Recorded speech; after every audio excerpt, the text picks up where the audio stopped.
আপনাদের সবাইকে ভারতীয় জনতা পার্টি তথা এনডিএর সরকারের প্রথম ক্যাবিনেটের পক্ষ থেকে আন্তরিক ধন্যবাদ এবং অভিনন্দন জানাই।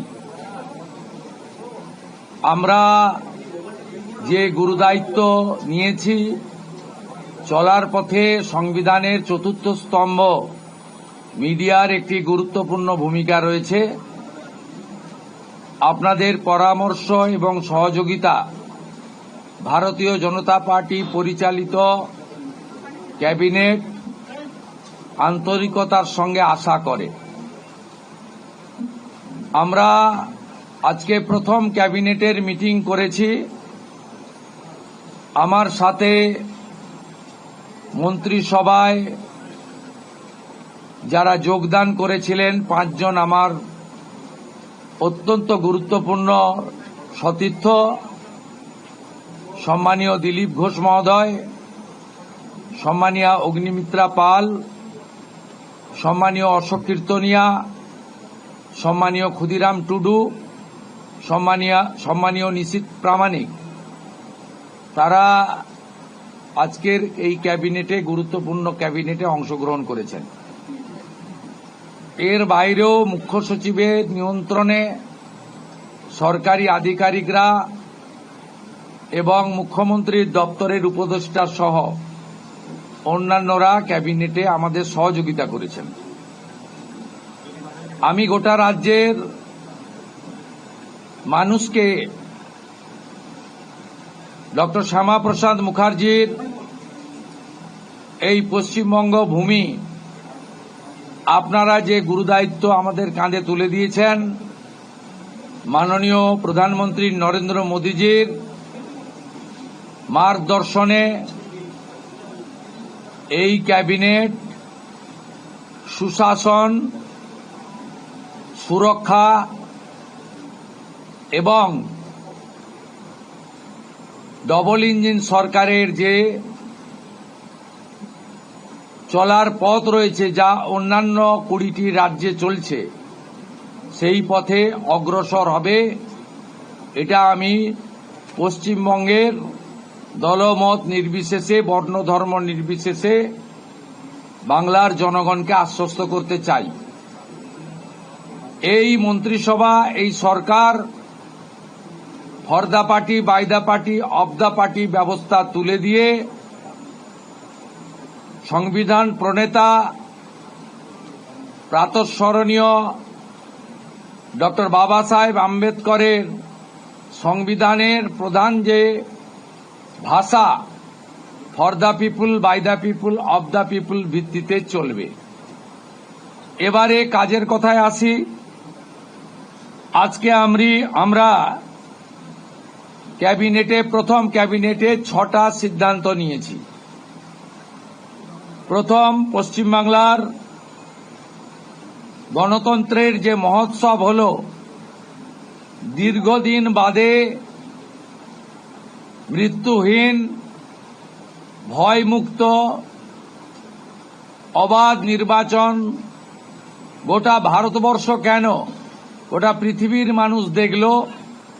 তাই একটা প্রদেশের নির্বাচন নিয়ে আজকে বিশ্বের বিভিন্ন সংবাদ মাধ্যমে আলোচনা হচ্ছে।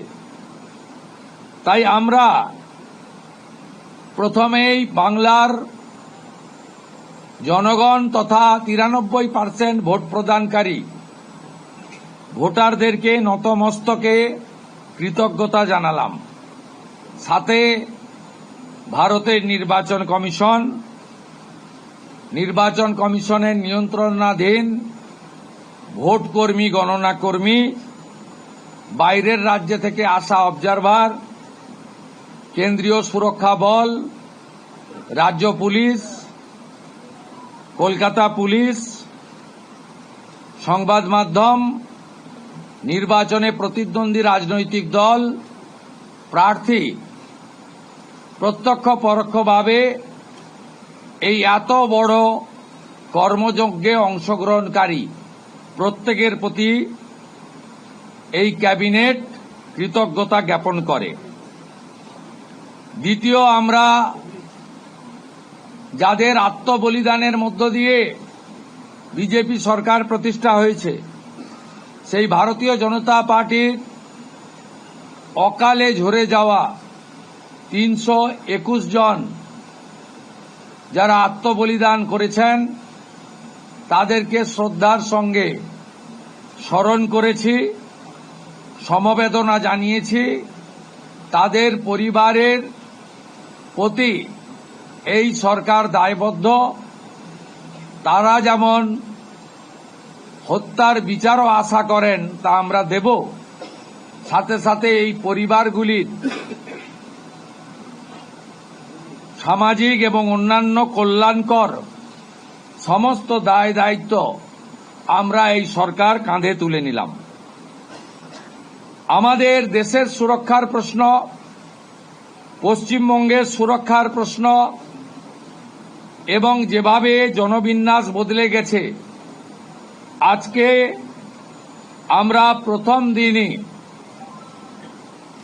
আমরা কেন্দ্রীয় স্বরাষ্ট্র দপ্তর তথা বিএসএফ এর সীমান্ত সুরক্ষিত করার জন্য জমি ট্রান্সফার প্রক্রিয়া আমরা আজকে অনুমোদন দিলাম এবং আজ থেকেই ল্যান্ড ট্রান্সফার প্রক্রিয়া শুরু হবে। ভূমি ও রাজস্ব সচিব তাকে এবং মুখ্য সচিবকে দায়িত্ব দেওয়া হল 45 দিনের মধ্যে বিএসএফ এর প্রয়োজনীয় জমি হস্তান্তর সম্পূর্ণ করতে হবে, যা আমাদের কেন্দ্রীয় স্বরাষ্ট্রমন্ত্রী নির্বাচনের আগেই বলেছিলেন। এই কাজটা আজকে প্রথম ক্যাবিনেটে আমরা করলাম। মাননীয় প্রধানমন্ত্রী নরেন্দ্র মোদীজি তিনি বলেছিলেন প্রথম ক্যাবিনেট মিটিংয়ে আমরা আয়ুষ্মান ভারতে যুক্ত হব। আমরা আয়ুষ্মান ভারতে যুক্ত হলাম এবং সংশ্লিষ্ট দপ্তর কেন্দ্রীয় স্বাস্থ্য দপ্তরের সঙ্গে প্রয়োজনীয় যে এগ্রিমেন্ট অন্যান্য যে বিষয়গুলি রয়েছে সেটা স্বাস্থ্য সচিব, মুখ্যমন্ত্রীর দপ্তরের উপদেষ্টা এবং মুখ্য সচিব মিলিতভাবে অতি দ্রুত সম্পন্ন করবেন। অর্থাৎ আজ থেকে মাননীয় প্রধানমন্ত্রীর ঘোষিত পশ্চিমবাংলার মানুষের প্রতি যে কমিটমেন্ট আজকে ভারতীয় জনতা পার্টির ক্যাবিনেট সেটা সম্পূর্ণ করল। এর সাথে সাথে প্রধানমন্ত্রী জন আরোগ্য যোজনা, প্রধানমন্ত্রী ফসল বীমা যোজনা ক্রপ ইন্স্যুরেন্স, প্রধানমন্ত্রী স্কুলস ফর রাইজিং ইন্ডিয়া পিএম-শ্রী, প্রধানমন্ত্রী বিশ্বকর্মা, বেটি বাঁচাও বেটি পড়াও, প্রধানমন্ত্রী উজালা যোজনা 3.0 এবং অন্যান্য কেন্দ্রীয় স্কিম বা সেন্ট্রাল গভর্নমেন্ট স্পন্সর স্কিম আমরা যুক্ত হওয়ার সিদ্ধান্ত নিলাম। বিশ্বকর্মা যোজনায় আমাদের যারা বিশ্বকর্মা আছেন, হাতের কাজ করেন, আমাদের কামার কুমোর থেকে কুম্ভকার, স্বর্ণকার থেকে মালাকার থেকে তাঁতি থেকে নাপিত থেকে সবাই যারা 8,65,000 আবেদন করে রেখেছিলেন, আগের সরকার যাদের আবেদন জেলা শাসকদেরকে দিয়ে কেন্দ্রের এমএসএমই দপ্তরে পাঠাতে দেননি, আমরা দ্রুত ওই 8,65,000 পিটিশনকে পাঠানোর ব্যবস্থা নিলাম। আপনারা জানেন পশ্চিমবঙ্গে 11 কোটি মা বোন দিদি উজালা 1-2তে বেনিফিটেড হচ্ছেন ভারতবর্ষে। পশ্চিমবঙ্গে এই 11 কোটির মধ্যে 1,29,00,000 পান, সবচেয়ে হাইয়েস্ট। 400 টাকা কম মূল্যে তারা গ্যাস ক্রয় করেন। প্রধানমন্ত্রী আরো 75 লক্ষ দেশে চালু করেছিলেন এবং বাংলার জন্য কোটা ছিল 15 লক্ষ। গ্রাহক বিতরণ কেন্দ্রে হাজার হাজার দরখাস্ত পড়ে থাকা সত্ত্বেও শুধু রাজনৈতিক কারণে এই পিটিশনগুলো ডিএমরা সংশ্লিষ্ট দপ্তরে কেন্দ্রীয় সরকারের কাছে পাঠায়নি। তাই আমাদের মা বোন দিদিরা বঞ্চিত হচ্ছিলেন। আমরা গ্রাহক বিতরণ কেন্দ্রে পড়ে থাকা সমস্ত পিটিশন অতি দ্রুততার সঙ্গে জেলা শাসকদের সংশ্লিষ্ট কেন্দ্রীয় পেট্রোলিয়াম ডিপার্টমেন্টে পাঠিয়ে দেওয়ার নির্দেশ দিলাম। এর ফলে উজালা যোজনা 3 তাতে পশ্চিমবঙ্গের আরও কয়েক লক্ষ মা বোন দিদি যুক্ত হওয়ার সুযোগ পেলেন। আমাদের পঞ্চম সিদ্ধান্ত, এতদিন পর্যন্ত পশ্চিমবঙ্গের national cadre is IPS, Paschimbanga cadre WBCS WBPS এদের কোনো কেন্দ্রীয় সরকারের ট্রেনিংয়ে কেউ যুক্ত হতেন না। এটা মুখ্যমন্ত্রীর অলিখিত নির্দেশ ছিল, আগের মুখ্যমন্ত্রী, বিদায়ী মুখ্যমন্ত্রী, প্রাক্তন মুখ্যমন্ত্রী। আমরা আজকে এই বিষয়ে চিফ সেক্রেটারিকে অন্য রাজ্যের যে নিয়ম আছে সেই নিয়ম ফলো করার জন্য আমরা তাকে এম্পাওয়ার করলাম, দায়িত্ব দিলাম। সাথে সাথে শুনলে অবাক হয়ে যাবেন, বিএনএস ভারতীয় ন্যায় সংহিতা, যা মাননীয় প্রধানমন্ত্রী নরেন্দ্র মোদীজির নেতৃত্বে কেন্দ্রীয় স্বরাষ্ট্রমন্ত্রী মাননীয় অমিত শাহজি পার্লামেন্টের দুটো কক্ষে অনেক আগে অনুমোদন করেছেন, রাষ্ট্রপতি মহোদয় সই হয়েছে, রুল হয়ে গেছে। আমরা আশ্চর্য হয়ে গেছি যে এখানে বিএনএস কার্যকর করা হয়নি, অর্থাৎ অত্যন্ত অবৈধভাবে সংবিধানকে বৃদ্ধাঙ্গুষ্ঠ দেখিয়ে আগের সিআরপিসি আইপিসি চলছিল। আজ থেকে বিএনএস এ যুক্ত হল পশ্চিমবঙ্গ সংবিধান মেনে। আগের সিআরপিসি আইপিসি এই আইন আর থাকলো না। ভারতীয় ন্যায় সংহিতাতে আমাদের আজ থেকে কাজ শুরু হলো। এরও ছাড়পত্র ক্যাবিনেটের প্রথম দিলেন। ষষ্ঠ সিদ্ধান্ত, মাননীয় স্বরাষ্ট্র ও সমবায় মন্ত্রী অমিত শাহজি নির্বাচন প্রচারে রায়দিঘি থেকে বলেছিলেন যে 2015 সালের পরে পশ্চিমবঙ্গে কোনো রিক্রুটমেন্ট হয়নি, তাই প্রচুর শিক্ষিত যুবক যুবতীর বয়স চলে গেছে। 5 বছর এক্সটেনশন, মানে আবেদনের বয়সের ঊর্ধ্বসীমা ক্যাবিনেট মঞ্জুর করল। এটাও আজকে আমরা করলাম। আজকে এই ক্যাবিনেট সিদ্ধান্তগুলো আমরা নিয়েছি। আমাদের আরও বেশ কিছু কমিটমেন্ট রয়েছে, যেগুলো ইতিমধ্যে আপনারা জানেন। আমরা পরবর্তী সোমবার আবার একটি ক্যাবিনেট মিটিং করব।